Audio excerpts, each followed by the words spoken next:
Hello, everyone. Today we are sharing 3 simple, actionable ways to communicate better at work so that we can all speak up, advocate for ourselves, and be heard without the second guessing.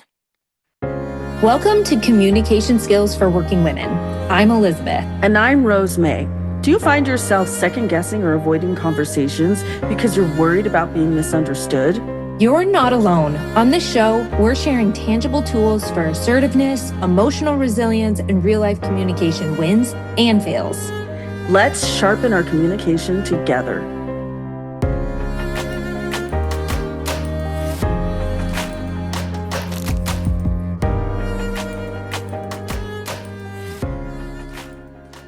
Can you remember a time when you felt so frustrated because you were trying to speak up or advocate for yourself, or maybe a project or someone else in your workplace, but you left that interaction second guessing yourself or feeling unheard? We have both experienced this intense irritation or exasperation, and we have learned 3 skills to move us into a place of confidence in our ability to communicate professionally. The first skill that we want to talk about is pausing. So, this is truly one of the most simple and powerful communication tools. When you speak, give yourself permission to take a breath between sentences. I use the water bottle trick, tool, whatever you want to call it, to give myself a chance to pause. I will just take a sip of water, which gives me a chance to pause. You can also truly just stop and Mm-hmm. take a breath. You don't have to have water. You don't have to have an excuse. You can just be still for a moment. Mm-hmm. That pause, it gives you the chance to help you gather your thoughts. It's also a signal of confidence, which that sometimes it feels like I need to have an answer right away, and that shows confidence. But truly, the pause, that signals confidence as well. For sure. It also really helps you, like, it keeps you from filling your sentences with or being apologetic or just taking that second to take a deep breath. And guess what? When you take a deep breath, everyone else around you will also take a deep breath, Sure will. right? When you pause, you allow the whole room to kind of take a collective breath and come down a notch if they need to come down a notch. Sometimes you don't need to. It That's true. doesn't, but it Yeah. also just it gives everyone a chance to have a moment of clarity or reflection. I actually work with someone who is so good at this. One of the things that this individual does is they'll take a pause and they will say something along the lines of, "Can I think about this and get back to you?" They don't Mm. feel like they have to give an answer all the time. Yeah. And also working with them, I have learned the power of following up or rescheduling when you are going to get back to something, So important. Oh my gosh. right? Because you can say a pause. The pause can also work against you because you're like, well, you're not saying you're taking the pause. But in your head, you're kind of like, I don't want to deal with this. And so you're just say, can I think about it and get back to you? How about you say something along the lines of, I need to think about this. Can we talk about it tomorrow in our all hands meeting? Or Yeah. I'm going to follow up with you on in an email by end of business today. Or Yes. when would you like to hear back about this? You can ask them when they need to hear back. Because you may feel like it's something urgent because it feels maybe uncomfortable to you, but it's Yeah. actually not urgent to them. Like maybe they're just kind of an intense person and they brought something forward to you and they're like, oh, yeah, you can get back to me next week when you're kind of going, oh my gosh, I need to answer today, right now. Yeah. Sometimes things feel super urgent. I have found that like when I find myself in a like backed into a corner or feeling like I'm backed into a corner because someone needs a response right now, I have learned to pause. And I think that has been like the biggest indicator. Okay, am I feeling, and maybe backed into the corner is not really descriptive of what I'm feeling, but there are times when I just feel like I need to provide an answer right now. And that is my cue to take a second and pause and either ask if I could get back to them or just to pause to gather my thoughts. And I have a colleague too who is really, really great at this. And at first it used to drive me nuts because I, I mean, as you probably have recognized up to this point, I want my answers now. Like, come on, I gotta move. I got things I gotta do with my life. But she is really good about just taking a second. And what's interesting about that is as much as it drives me crazy, or it used to drive me crazy, I have gained a level of respect for her because I recognize that everything that she says is very thoughtful, right? It comes from a place of thought. She's really thinking about she's really just putting some thought and effort into her answer. And so it's actually made me feel a lot more appreciative of her in being able to be intentional about the things that she says and how she responds. So that part about, signaling confidence, I think it also gives your coworkers confidence that you mean what you say and you're saying what you're meaning. So really great, I think, tool to help when you're feeling that way. Ano- Sorry, go ahead. Were you going to say something? No, Yeah. go for it. Another tool is using the bottom line up front method. I'm going to say that again. Bottom line up front. And this means leading with your main point first and then adding the details if needed. So, an example of this would be instead of saying, I was looking at the project timeline and I noticed that we have so much to do. And I think maybe we should consider moving the deadline because blah, blah, blah, blah, blah, blah, blah, right? So many details, right? That your point actually gets lost.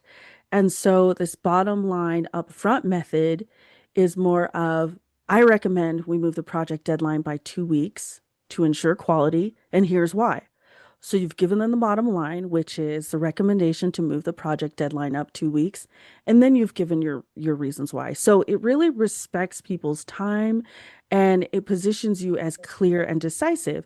It also prevents your message from getting lost in the details. I think oftentimes as as our insecurity begins to wane and we develop more confidence in our positions or our roles, some of that tends to maybe naturally disappear. But for the first part, when we're beginning, starting out in a new position or a career, or speaking to someone maybe that we don't have a ton of interaction with or experience working with, we often try to give those little details before getting to the point, and it could be really helpful to just get to the point first. This is just making me think of being direct and why being direct is kind and Yes. it the power of being direct.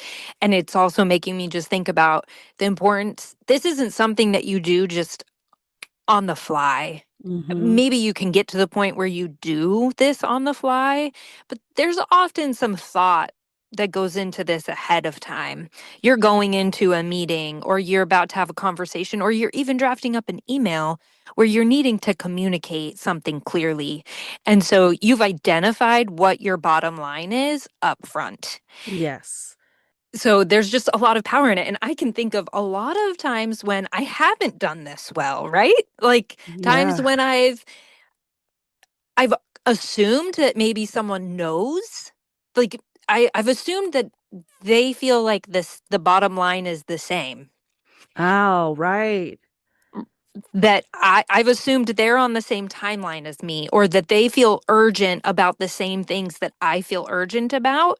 Yeah. And when I've taken the step back and I've brought that bottom line up front, then my communication has been so much more clear and effective because Mm-hmm. I'm not making any assumptions.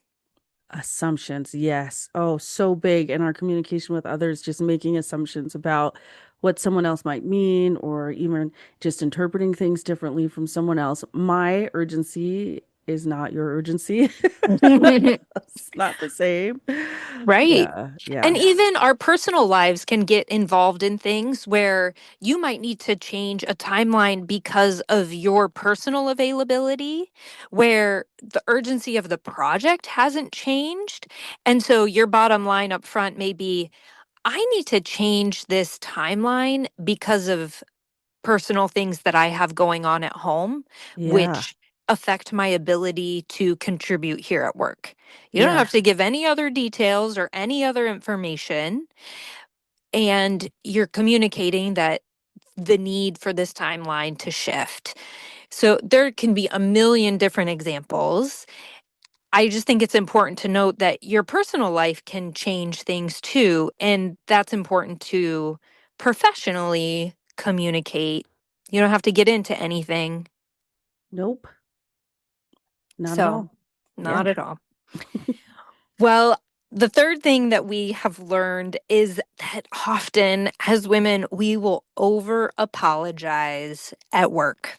We use sorry for things that don't require an apology. And that can diminish our presence as individuals. So Mm. here's an example. Instead of saying, sorry for the delay in getting this to you, try saying, thank you for your patience while I finalized this. Or instead of, sorry, can I add something? Try, I'd like to add something here.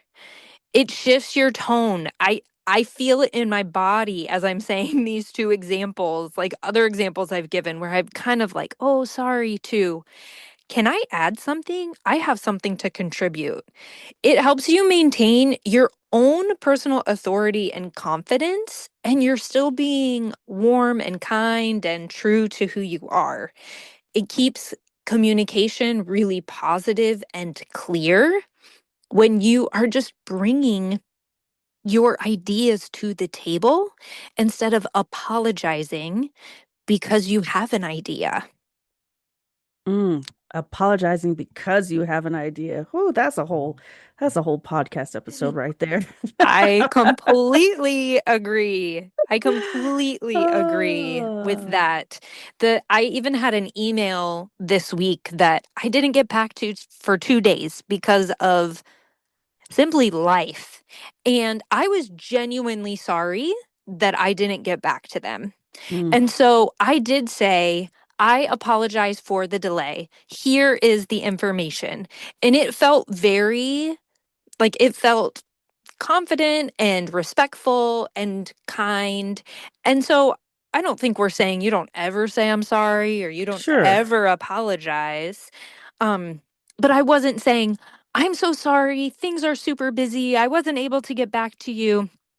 I just said, I apologize for the delay. Here's the information. Let me know if this works for you. And Because at the end of the day, that's all anybody really wants, right? They just want the information. I don't care why you took so long. Can you just provide the information for me? Like, and so I 100% agree that uh, m- being respectful and kind and courteous of someone's time and apologizing for the delay is such a great starter and also get to the bottom line. Like, I just need the information. right. That's perfect. Yeah. It's perfect. So, if y'all are ready to step into more confident communication at work, pick one of these three tips to practice this week. So, either pause when you speak to signal confidence and gather your thoughts, lead with your bottom line up front method to get the point across clearly, or three, replace unnecessary apologies with appreciation. Try any one of those, just one. And remember, you don't have to change everything overnight. One small, consistent shift in how you communicate can actually change how you feel in meetings and how others see you. We would love to hear how these things go for you this week as you are trying out these three tips. And you can find us on Instagram or on Facebook. On Instagram, you can find us at Communication Skills for Women. And on Facebook, you can find us. We'll put a link in the podcast for our Facebook community, but we want you to be a part of our Facebook community. Yes. And you can also shoot us an email at communicationskillsforwomen@gmail.com. If you found these tips helpful, share this episode with a friend or a coworker who wants to build their communication confidence as well. Until next time, speak clearly and listen bravely.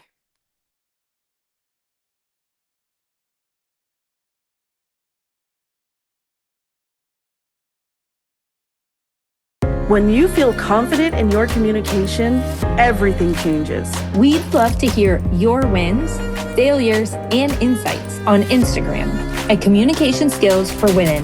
Leave a review and connect with us. Until next time, speak clearly and listen bravely.